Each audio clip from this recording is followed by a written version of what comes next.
내 일생의 성경 통독 2022년 9월 18일 주일입니다.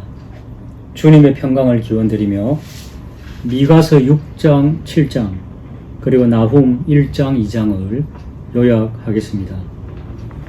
미가서 전체의 내용은 1장에서 3장까지 하나님의 심판의 경고입니다. 4장에서 5장은 회복에 대한 예언, 그리고 오늘 6장과 7장은 회개를 촉구하는 내용으로 구성되어 있습니다. 2절에 너희 산들과 땅의 견고한 지대들아 너희는 여호와의 변론을 들으라. 여호와께서 자기 백성과 변론하시며 이스라엘과 변론하실 것이라.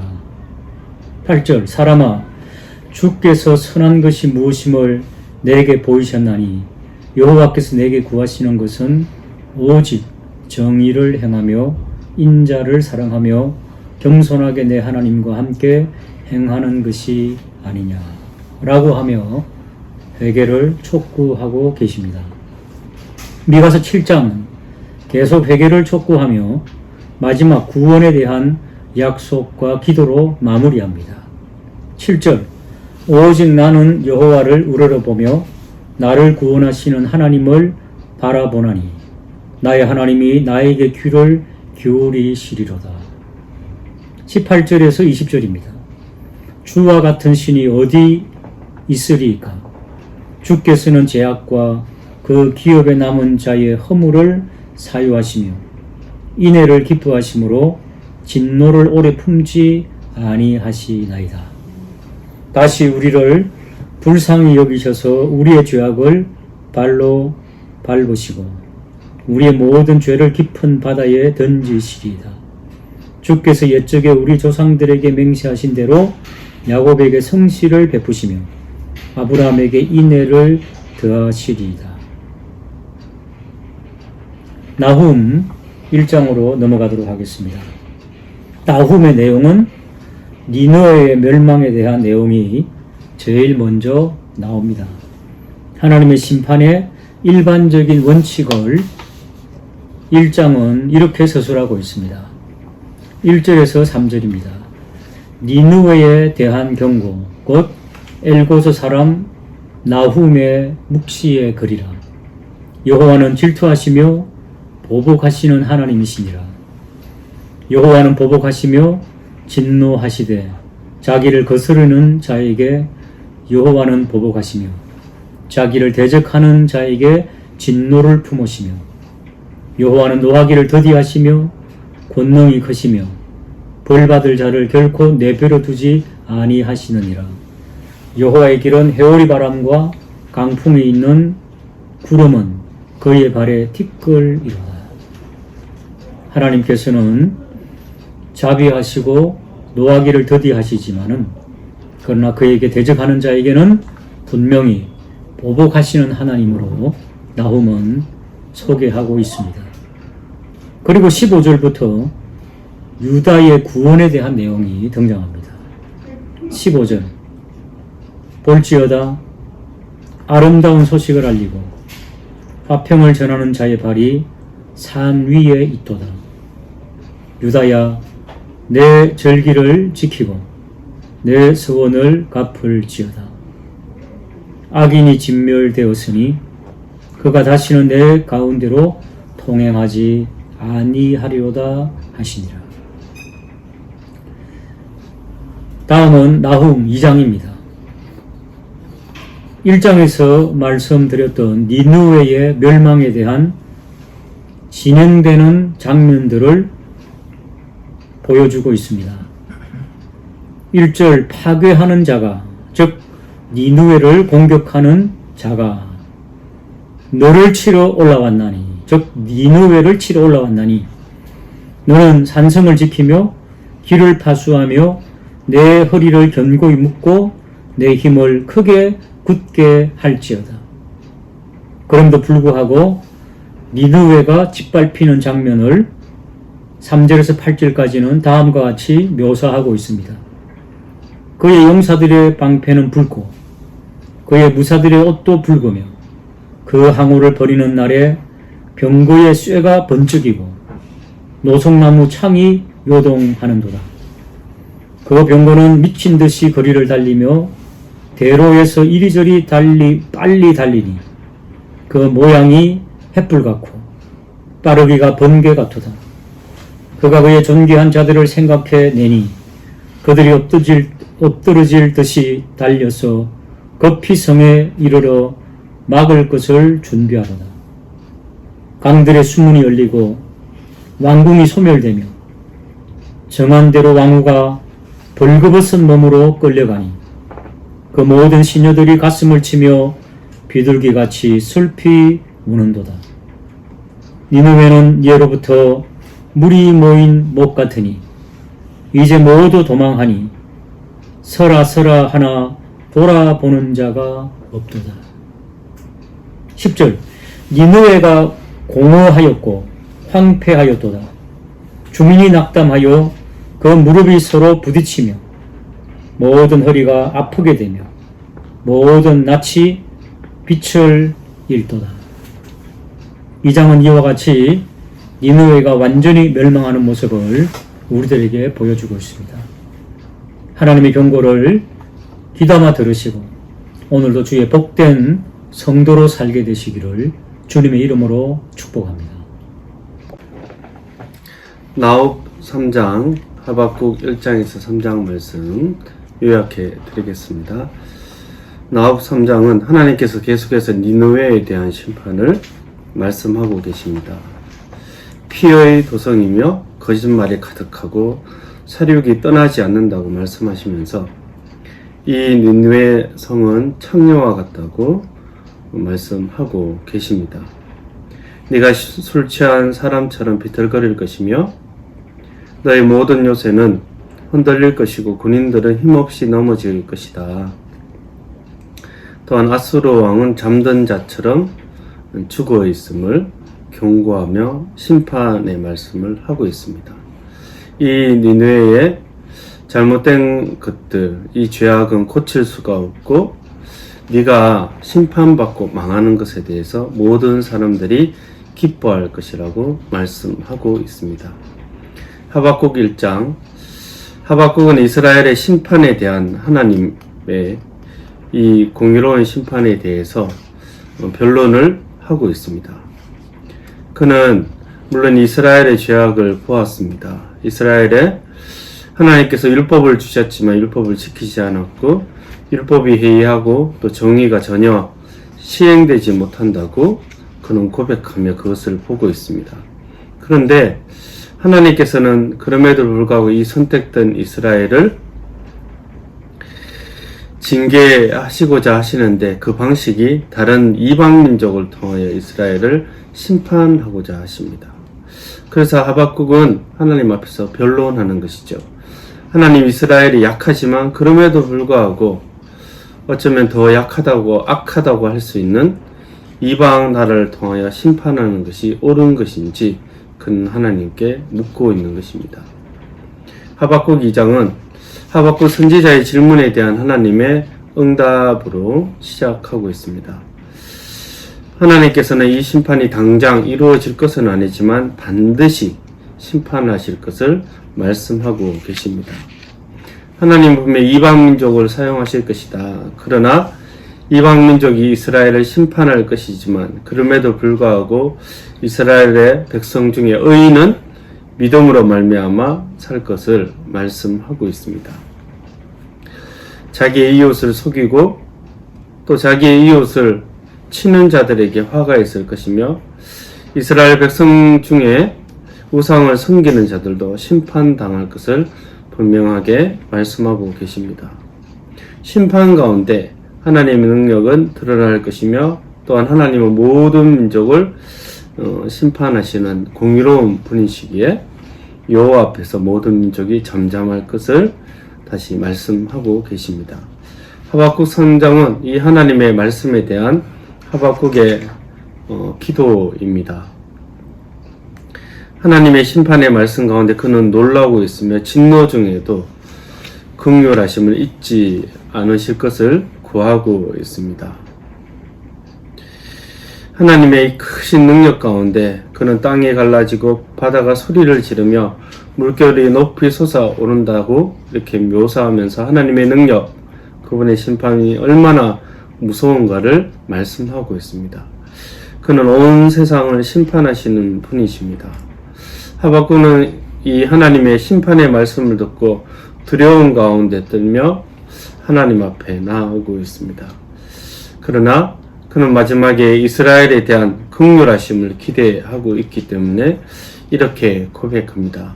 비록 무화과 나무가 무성하지 못하며 포도나무에 열매가 없으며 감람나무에 소출이 없으며 밭에 먹을 것이 없으며 우리의 양이 없으며 외양간에 소가 없을지라도 나는 여호와로 말미암아 즐거워하며 나의 구원의 하나님으로 말미암아 기뻐하리로다. 이렇게 고백하고 있습니다.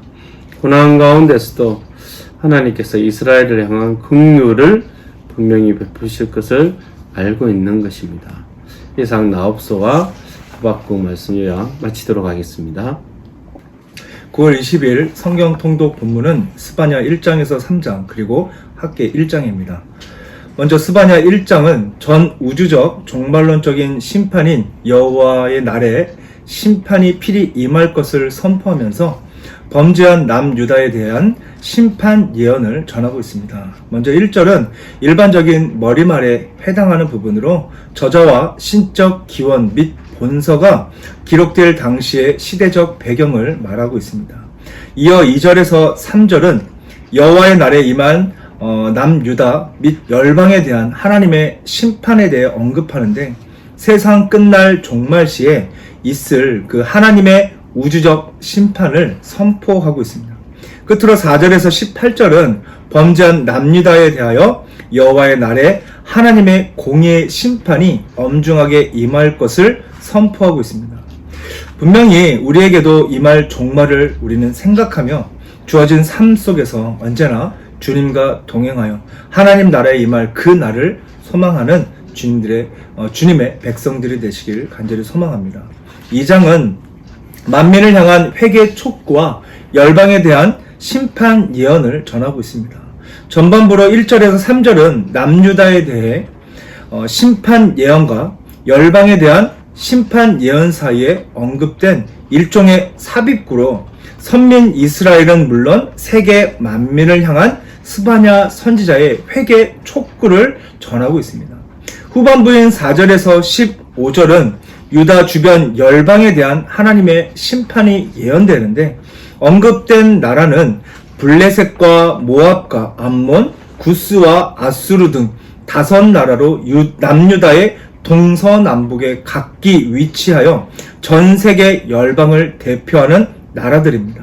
이는 하나님의 백성을 괴롭히고 대적한 이들에 대한 하나님의 심판을 전하는 것뿐만 아니라 택한 이방족 속의 구원에 대하여서도 전하고 있습니다. 이를 통해 하나님의 백성의 삶 속에서 계속되는 사단의 시험과 고난과 고통의 연속성을 기억하고 언제나 주 안에서 승리를 할 수밖에 없는 주님의 백성들이라는 사실을 우리는 기억하며 늘 주와 동행하면 해야 할 것입니다. 3장은 예루살렘에 대한 심판 선언과 남은 자의 구원 예언에 대하여 전하고 있습니다. 먼저 전반부인 1절에서 8절은 여호와의 날에 임할 유다 및 열방에 대한 하나님의 심판의 종결 부분으로 선민 이스라엘의 정치적, 종교적 중심지인 예루살렘에 대한 하나님의 심판을 선포하고 있습니다. 이와 같은 심판의 원인에 대하여 백성들의 패역함 그리고 더러움, 방백들의 포악에 대하여 전하고 있고 하나님의 심판 경고와 회개 촉구도 무시한 그들의 만행에 대하여 전합니다. 후반부인 9절에서 20절은 여호와의 날에 이루어질 이스라엘 및 이방의 남은 자의 구원과 이스라엘의 회복의 기쁨을 예언적으로 선포하고 있습니다. 즉 장차 오실 예수님을 통해 초림과 재림 때에 모든 성도들이 구원을 받게 될 것을 이미 전하고 있는 것이죠. 끝으로 학계 1장은 바벨론 포로에서 돌아온 이스라엘 백성들이 예루살렘 성정 재건 사업에 착수하였지만 여러 방해로 잠시 중단된 지 16년이 지난 뒤 성전 재건 사업 재개 촉구 및 백성들의 청정에 대하여 전하고 있습니다. 먼저 1절은 시대적 배경과 첫 번째 설교의 수신자에 대하여 전하고 2절에서 6절은 성전 재건을 중단한 채 자신들의 개인적인 안일만을 추구하며 신앙적 나태에 빠진 백성들의 이기적인 삶을 책망합니다.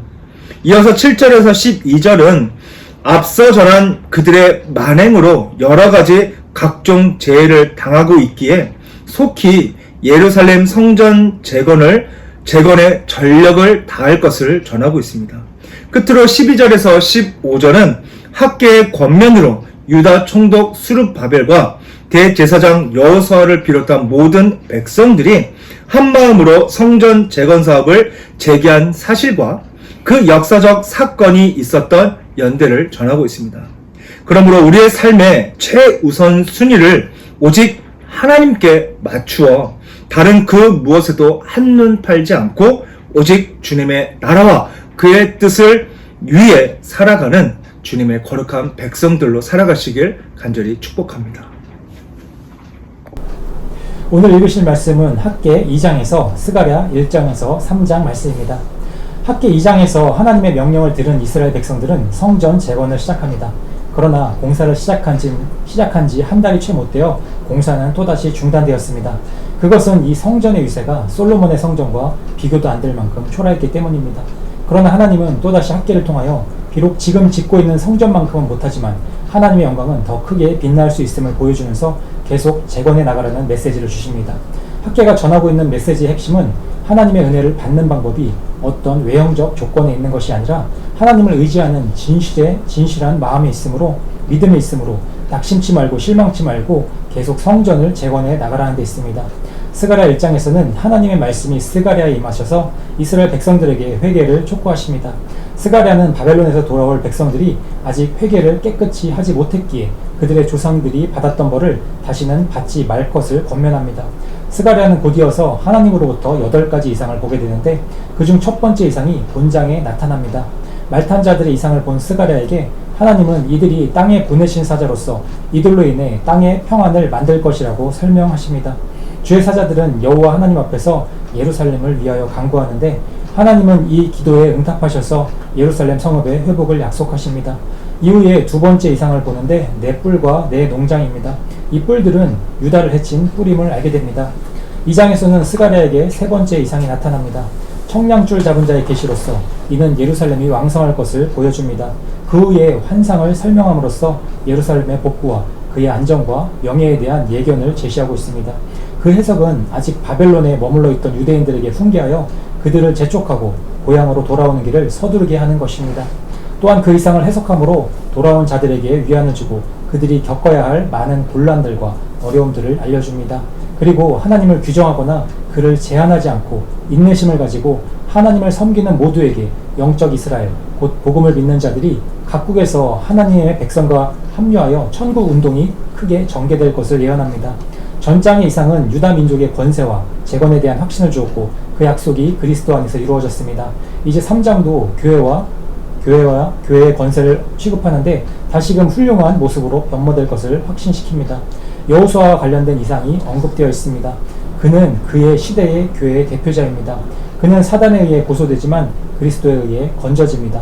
또한 그는 더러운 옷을 입고 나타나지만 그것이 여호와의 명에 의해 아름다운 옷으로 바뀝니다.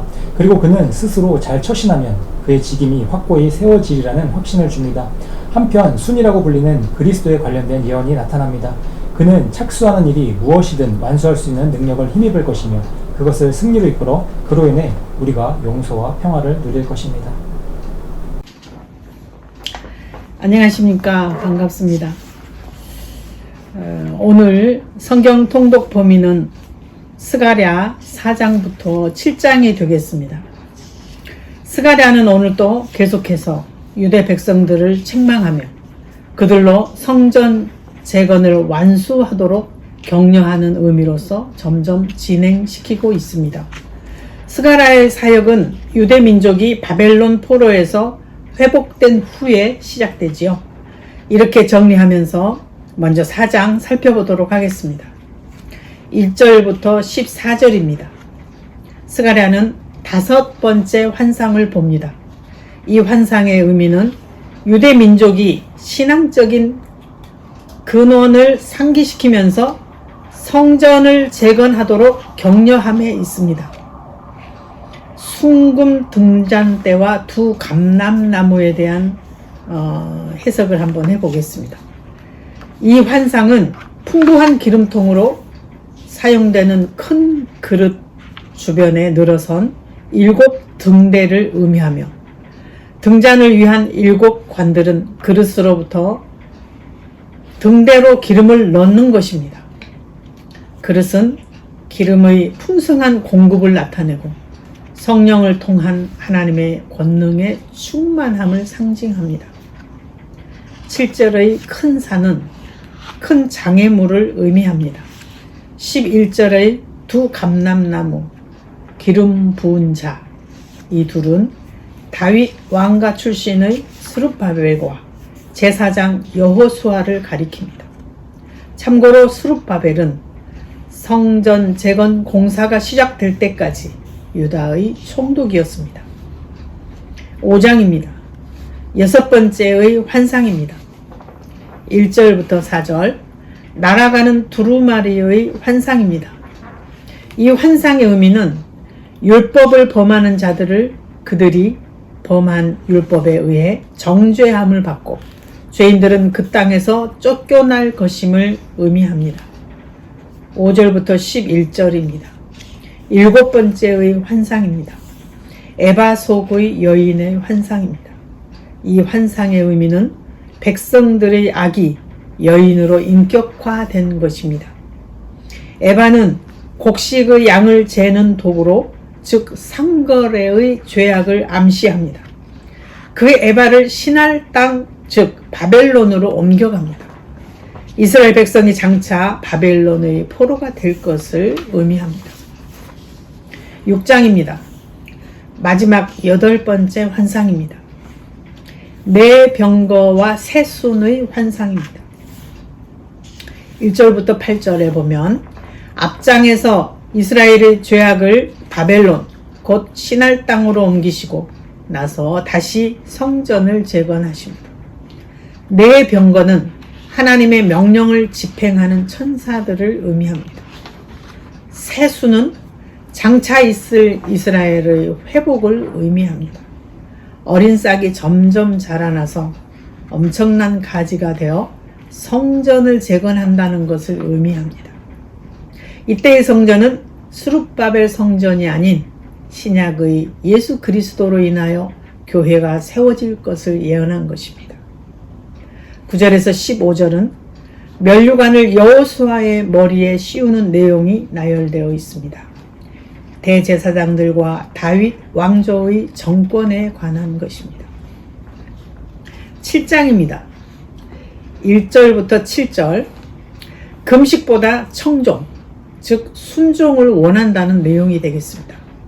베델 사람들, 즉 바벨론에 아직 머물러 있는 유대인들이 보낸 사람들이 제사장과 선지자들에게 묻습니다. 내가 여태까지 행한 대로 5월 중에 울며 근신할까요? 이 대목의 해석인즉슨 이렇습니다. 이스라엘 사람들은 바벨론에 의해 망한 후에 70년 동안 5월과 7월 중에 금식을 해왔습니다. 유대인들이 이제 바벨론에서 해방되어 성전을 재건하는 중에 있으니 아직 바벨론에 있는 자들로서 그런 금식을 해야 하느냐라고 하는 질문입니다. 8절부터 14절입니다. 유대인들이 다른 나라에 사로잡혀 가는 까닭에 대해 설명합니다. 옛 선지자들을 통하여 전한 말을 듣지 않았기 때문이라고 말씀합니다. 그리고 진정한 청종은 금식이 아니라 진실한 재판, 인애와 긍휼을 베푸는 것, 악한 자들을 해치지 않는 것이라 말씀합니다. 이상입니다. 오늘 말씀이 난해하여 교우님들께서 의미 전달이 어려우실 듯하여 해석에 치중해 보았습니다. 감사합니다. 스가랴 8장입니다. 3절에서 하나님께서는 다시 자기 백성 유다에게 돌아와 그들과 함께 하실 것을 말씀하십니다. 그리고 그들에게 어떠한 은혜와 복을 주시려고 하는지가 4절부터 나오죠. 이 복들의 근거와 절정은 바로 8절입니다. 그들은 내 백성이 되고 나는 진리와 공의로 그들의 하나님이 되리라. 이것은 언약의 복, 즉 가장 중요한 하나님과의 관계가 다시 회복될 것을 말씀하시는 것입니다. 그리고 14절까지 다시 하나님이 주시는 복이 언급되죠. 그리고 18절부터는 하나님께서 금식에 관해 말씀하십니다. 이것은 금식을 어떻게 하라는 내용이 아닙니다. 이스라엘이 파괴되고 포위되어 함락되었을 때 그들이 했던 금식이 이제 하나님의 은혜 안에서 기쁨과 즐거움과 희락의 날로 바뀔 것을 말씀해 주시는 것이죠. 그 이유 역시도 하나님이 함께 계셨기 때문입니다. 9장입니다. 하나님은 이스라엘 주변 나라들에 말씀하시기 시작합니다. 1절부터 하나님은 하드락을 시작해 다메섹, 하맛, 두로와 시돈 등을 이야기하시며 이들을 하나님께서 정복하심으로 이스라엘의 안정을 회복하시겠다고 말씀하시죠. 하지만 이들의 안전을 완전하게 안전되게 하는 것은 9절 이하에 하나님이 약속하시는 구원을 베푸실 한 왕을 통해서입니다. 9절을 보시면 우리는 이 왕이 누구인지 알 수 있죠. 나귀 새끼를 타는 구원의 왕. 그렇습니다. 바로 우리 주님 예수님이 신적인 용사로 오셔서 완벽하고도 온전한 안전과 안정을 이루실 것을 말씀하시는 것입니다. 10장입니다. 10장은 이렇게 시작하죠. 봄비가 올 때에. 이 말은 회복을 상징하는 아름다운 표현입니다. 하나님은 무엇보다 3절 이하에서 말씀하시듯 자기 백성과 함께 싸우시는 하나님이 되셔서 유다가 승리할 수 있게 하시겠다고 말씀하십니다. 그리고 유다는 7절 마지막과 같이 다른 것이 아닌 바로 우리 여호와 하나님으로 인해 마음이 즐거워할 것이라 말씀하시죠. 그리고 8절 이하의 말씀은 하나님께서 자기 백성을 마치 흩어진 양떼를 모으듯 휘파람 소리를 통해 모으실 것이라 말씀하십니다. 이것은 포로기 때 흩어진 이스라엘 백성을 회복시킬 것을 하나님께서 말씀하시는 것입니다. 11장입니다. 1절에서 3절은 이스라엘의 못된 목자들의 심판을 이야기하며 그 심판을 암시합니다. 그리고 4절부터 목자들에 대한 이야기가 나오고 있죠. 하나님은 이스라엘의 못된 목자, 즉 그 지도자들을 질책하십니다. 이에 스가랴는 그 불쌍한 백성들, 본문의 표현으로는 잡혀 죽을 양떼를 먹이십니다. 그래서 스가랴는 막대기 둘을 취하여 양들을 치며 양들을 돌봅니다. 그런데 그 막대기 하나는 은총이며 또 다른 하나는 연합입니다. 그런데 본문에서 스가랴는 은총이라는 막대기를 꺾어버립니다. 이것은 이스라엘과 맺은 언약을 폐기한다는 것을 상징합니다. 또 스가랴는 남은 막대기 연합이라는 막대기도 꺾어버립니다. 이것은 유다와 북이스라엘의 형제의 의리를 끊으려 함이라고 본문은 알려주고 있습니다. 그리고 하나님께서는 15절에서 다시 말씀하십니다. 그리고 한 목자를 새롭게 일으키겠다고. 그런데 여러분, 이 목자는 우리가 예상하는 목자가 아닌 양들을 괴롭히는 목자입니다. 즉 이것은 하나님의 백성들을 괴롭히는 세상 군주를 누군가를 하나님께서 일으키시겠다고 예언하고 계신 것입니다. 말씀 통독 9월 24일 스가랴 12장부터 14장, 말라기 1장을 함께 나누도록 하겠습니다. 스가랴 12장에서는 때가 되면 하나님이 유다를 해하려 하는 나라들을 벌하시고 다윗의 집을 높이실 것이라고 합니다. 다윗의 집은 메시아 왕국으로서 그 승리를 부각시키는 데 초점이 맞춰져 있습니다. 1절부터 9절은 예루살렘의 승리와 회개 운동을 다루고 있습니다. 7절에 여호와가 먼저 유다 장막을 구원하리니 이는 다윗의 집의 영광과 예루살렘 주민의 영광이 유다보다 더하지 못하게 하려 함이니라. 8절에 그날에 여호와가 예루살렘 주민을 보호하리니 그 중에 약한 자가 그날에는 다윗 같겠고 다윗의 족속은 하나님 같고 무리 앞에 있는 여호와의 사자 같을 것이라 말하며 이는 신약교회의 성도들을 비유한 것입니다. 교회는 사탄의 공격하에서도 결국 승리할 것을 전하며 성령 안에서 죄를 자복하는 심령을 가져야 한다고 전합니다. 스가랴 13장에서는 성도의 회개와 의의 행실을 다루고 있습니다. 1절에 그날의 죄와 더러움을 씻는 셈이 다윗의 족속과 예루살렘 주민을 위하여 열리리라 전하며 죄와 우상 숭배에서 깨끗하게 하는 새 예루살렘을 전합니다. 2절에서는 우상의 이름을 이 땅에서 끊는다고 전하며 거짓 선지자와 더러운 귀신을 이 땅에서 떠나게 할 것이라 전하며 우상의 영향력과 그의 기억까지 끊어버리실 하나님을 바라볼 수 있습니다. 7절부터 9절에 목자를 치자 양떼가 흩어짐으로써 여호와의 심판의 칼이 목자를 겨냥하되 선한 목자를 겨냥함을 보여줍니다. 바로 우리 구주 예수 그리스도를 의미하죠. 스가랴 14장에서는 만민이 새 왕국을 중심으로 모일 것이라는 스가랴의 예언이 담겨져 있습니다. 고난에 처한 성도에게 위로인 동시에 주의 강림을 확신하며 살라는 권고이기도 합니다. 1절에 여호와의 날을 말하며 그 날이 이른다고 말합니다. 예루살렘 주민들에게는 아직 끔찍한 때가 기다리고 있지만 하나님은 그들을 찾아오시고 예루살렘을 안전하고 유명한 곳으로 만드실 것을 전합니다. 12절부터 21절까지 열방은 끔찍한 패배를 겪을 것이며 그 후에 예루살렘에서 참 하나님을 예배하는 일에 헌신하고 복종할 것을 전합니다. 말라기 1장을 볼 때 우리는 배경을 먼저 알아봐야 하는데요. 포로에서 귀환한 이스라엘 백성이 하나님 나라의 도래가 늦어지고 기근과 흉작이 덮치자 하나님의 사랑을 의심하기 시작했음을 알아볼 수 있습니다. 이에 말라기 선지자는 1장에서 야곱, 즉 이스라엘에게 한 언약을 재확인시킴으로써 그들을 위로하고자 합니다. 또한 말라기는 이스라엘을 경고하면서 모든 백성이 제물 드리기를 아까워하고 있음을 전합니다. 이를 통해 하나님의 사랑은 영원하고 동일하나 이스라엘이 하나님을 향한 사랑은 변했음을 보여주고 있습니다.